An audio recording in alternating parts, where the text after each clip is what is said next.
네, 우리 엑시큐어 하이트론 주주님들 반갑습니다. 주식탐정 박 대표입니다. 정말 오랜만에 엑시큐어 하이트론 영상으로 인사를 드리는데요. 현재 굉장히 중요한 공시가 나와서 여러분들에게 이렇게 영상을 통해서 인사를 드리게 되었습니다. 현재 엑시큐어 하이트론 거래 정지가 되었는데 그 거래 정지가 된 이유가 굉장히 중요한 포인트예요. 뭐냐면 지금 대표는 아니지만 전 대표이사가 배임을 했었습니다. 배임. 근데 이 배임을 했던 규모가 상당히 커요. 150억을 했는데 이제 엑시큐어 하이트론의 자기자본 비율을 조금 고려해 본다면은 자기자본 대비했을 때 38%가 넘는 그러한 수준의 배임 사건이 발생했다고 합니다. 그리고 이게 공시가 나오게 된 겁니다. 이것 때문에 지금 상장 적격성 실질 심사 사유가 발생해서 거래가 정지가 된 것인데요. 많은 분들이 그래서 이거 엑시큐어 하이트론 상폐되냐? 상폐되면 큰일인데 이거 어떻게 해야 되냐? 이런 질문을 많이 주셔서 제가 급하게 영상을 준비했습니다. 그래서 오늘 영상에서는 이 상장 폐지에 대한 가능성이 얼마나 있는지 한번 말씀을 드려볼 거고요. 만약에 상폐가 된다면 여러분들이 어떻게 해야 될지, 그리고 만약에 상폐가 안 되고 다시 한번 거래가 재개된다면 어떻게 해야 될지, 이 모든 이야기를 한번 드려보도록 하겠습니다. 영상 시작하기 앞서서 좋아요 버튼과 구독 버튼 너무 씩 눌러주시고요. 영상 바로 한번 시작해 보도록 하겠습니다. 일단 이 횡령 배임과 관련된 공시부터 한번 확인을 해볼 건데요. 바로 이 공시거든요.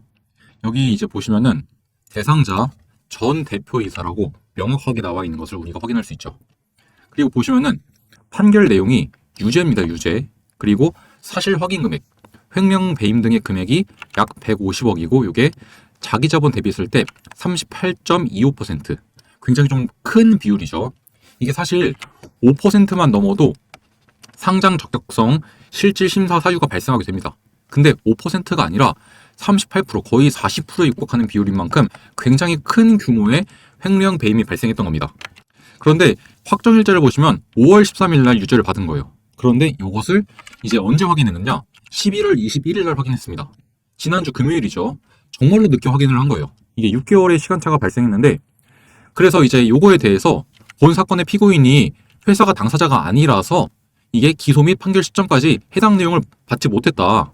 그리고 회생 개시 전 사건이어서 이 배임 금액에 대해서는 지금 당사의 재무제표에는 미친 영향이 없다. 영향이 없다라고 지금 명백하게 회사가 밝히고 있고요. 이 공시에서 우리가 명백하게 좀 짚고 넘어가야 할 포인트가 요거일 것 같아요. 이 배임 금액에 대해서는 당사의 재무제표에 영향이 없다라고 사측이 명백하게 말을 했다는 것. 이게 조금 중요한 포인트가 될 것 같습니다. 그리고 하나 더 봐야 될 포인트가 최근에 나왔던 공시인데 이 더 테크놀로지라는 상장사입니다. 여기 상장사인데 얘네가 이제 이번에 장외 매수를 통해서 이 엑시큐어 하이트론의 지분을 좀 많이 사갔어요. 보시면은 유수, 기존의 최대 주주였죠. 이 유수에서도 사갔고 리드 유니온과 골든로드로부터 이제 1240원, 1200원 이렇게 해서 주식을 이제 떼갔습니다. 대충 계산을 해보면 요게 약 31억 정도 나오고 요게 한 40억 정도가 돼서 70억이 약간 넘는 금액인 것 같아요. 그리고 이게 더 테크놀로지만 사간 게 아니라 손오공에서도 같은 비율로 매수를 해갔습니다.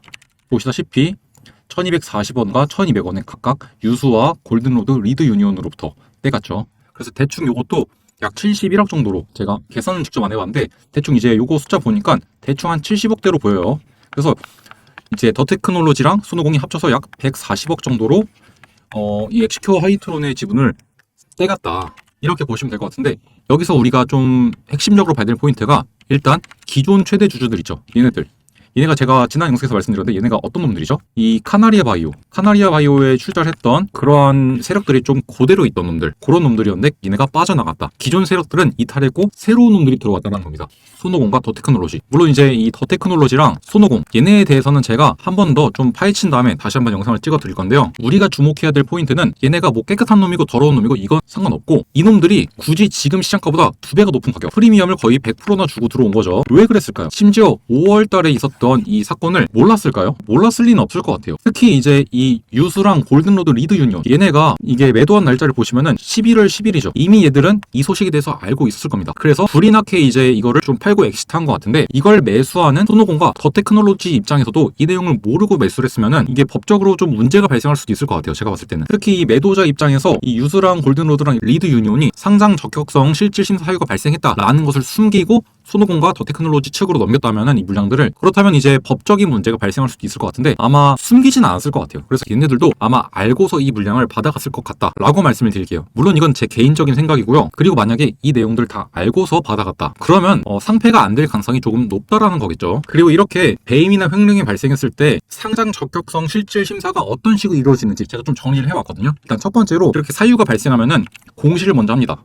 그 다음에 한국거래소가 1차적으로 판단을 내려요. 그래서 실질 심사 대상 여부를 결정한 다음에 여기서 이거는 리스크가 좀 경미하다. 그렇게 판단이 되면은 단기간에 개선 기간을 좀 부여한 다음에 종결을 시킵니다. 그리고 만약에 리스크가 크다고 판단이 되면은 기업심사위원회에 회부를 하게 되는데 여기에 회부가 되면은 이 위법 행위의 규모, 기간과 악의성을 먼저 파악을 하고 그 다음에 이 관련자들, 최대 주주나 이 대표이사 이런 사람들의 관여 정도가 얼마나 큰지 그리고 현재 지배구조를 봤을 때 개선이 되었는지 그리고 이 사건이 과연 재무적인 영향이 얼마나 있는지 추후에 투자자들을 보호하기 위한 계획이 어떠한 것들이 있는지 이런 것들을 파악을 해서 상패를 할지 말지를 결정하거든요. 일단 요거 규모 자체는 굉장히 큽니다. 이것만 놓고 본다면 상패가 될 가능성이 높다라고 봐도 돼요. 근데 우리가 주목해야 될 것은 요건 것 같습니다. 관련자의 관여 정도. 여러분도 아시다시피 현재 최대 주주나 아니면 뭐 유수 얘네들도 싹 다 이 사건과는 연관이 없어요. 그만큼 최대 주주가 많이 바뀌기도 했고 현 경영진과는 관련이 없다. 요겁니다. 그리고 지배 구조도 많이 바뀌었죠. 이미 방금 말씀드린 것처럼 최대 주주가 많이 바뀌기도 했고 그리고 시비도 많이 발행하게 되면서 정말로 많은 지배 구조가 개편이 되고 개선이 됐습니다. 그리고 마지막 세 번째는 요거 아까 사측에서 직접 말을 했죠. 재무적인 영향이 없을 것 같다 라고 명백하게 말했습니다. 그리고 투자자 보호 계획, 손오공과 더 테크놀로지 이번에 이제 물량을 떼가면서 최대 주주가 될 건데 얘네가 미치지 않는 이상 이걸 대충 낼까요? 만약에 회부가 되어서 이걸 내야 된다. 그러면 알아서 잘 쓰겠죠. 그러면 우리가 요거에 대해서는 걱정할 필요가 없다는 겁니다.